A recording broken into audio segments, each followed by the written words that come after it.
Hello दोस्तों, स्वागत है आपका आपके YouTube चैनल सत्यम सूर्या ऑफिशियल में। दोस्तों, आज सुनेंगे माँ की ममता की कहानी। दोस्तों, एक बार की बात है, दुर्गेश अपने स्कूल से छुट्टी होने के बाद हंसते हुए खेलते हुए घर को लौट रहा था। लेकिन वापस अपने घर को आते आते दुर्गेश यह भी सोच रहा था कि पता नहीं हमारे शिक्षक ने यह पत्र हमारे माँ को देने के लिए ही क्यों कहा। पत्र में क्या लिखा हुआ है जिस पत्र को उन्होंने सिर्फ और सिर्फ अपने माँ को देने के लिए कहा है। दुर्गेश घर पहुँचते ही वह पत्र अपने माँ के हाथ में देते हुए कहा कि माँ, शिक्षक ने कहा है यह पत्र सीधे अपने माँ के हाथ में देना। बताओ ना माँ, जरा पढ़कर इस पत्र में क्या लिखा हुआ है, हमें जानने की बहुत उत्सुकता है। माँ ने जब पत्र खोला और देखा तो वह अचंभित रह गई और सोच में पड़ गई। फिर अचानक वह जोर जोर से पढ़ने लगी। आपका बेटा बहुत ही ज्यादा प्रतिभाशाली है। आपके बेटे के प्रतिभा के सामने यह विद्यालय बहुत छोटा है और उसके बेहतर शिक्षा के लिए हमारे पास इतने काबिल शिक्षक नहीं हैं। इसीलिए इसे आप ही पढ़ाइए या हमारे स्कूल से बेहतर स्कूल में पढ़ने के लिए भेजिए। यह सब सुनने के बाद दुर्गेश खुशी से फूला नहीं समाया और अपने आप को गौरवान्वित महसूस करने लगा।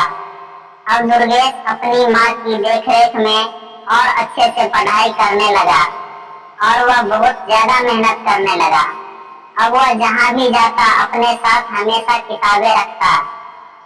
उसकी माँ सो जाती लेकिन वह अपने कमरे में रात रात भर पढ़ाई करता। अब दुर्गेश बहुत बड़ा पुलिस ऑफिसर बन चुका था। उसकी नौकरी दरोगा के तौर पर एक थाने में लगा। अब दुर्गेश अपनी नौकरी अच्छे से करता था। एक दिन दुर्गेश अपने घर को लौट रहा था। घर पहुंचने के बाद उसने देखा कि उसकी माँ सो रही है और घर में गंदगी पड़ी हुई है। फिर उसने गंदगी साफ करना शुरू कर दिया। गंदगी साफ करते करते उसे एक पत्र मिला जो लेकर वह अपने कमरे में चला गया और पढ़ने लगा। उसने देखा कि यह वही पत्र है जो बहुत पहले शिक्षक ने उसके माँ के लिए दिया था।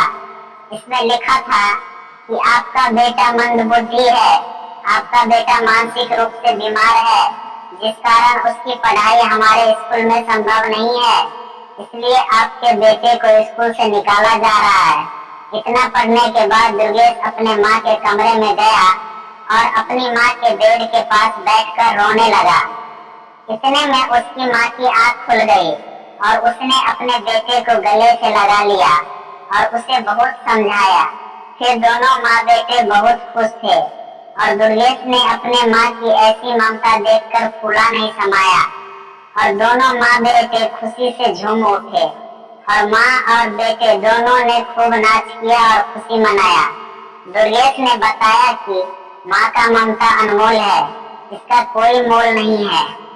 अगर एक माँ अपने मंदबुद्धि बालक को इतना महान व्यक्ति बना सकती है तो माँ के आंचल में रहकर हर कोई महान बन सकता है। वीडियो देखने के लिए आपका बहुत बहुत धन्यवाद। कृपया मेरे चैनल को लाइक करें, सब्सक्राइब करें, शेयर करें और बेल नोटिफिकेशन ऑन कर लें ताकि हमारी वीडियो सबसे पहले आप तक पहुँचती रहे। धन्यवाद।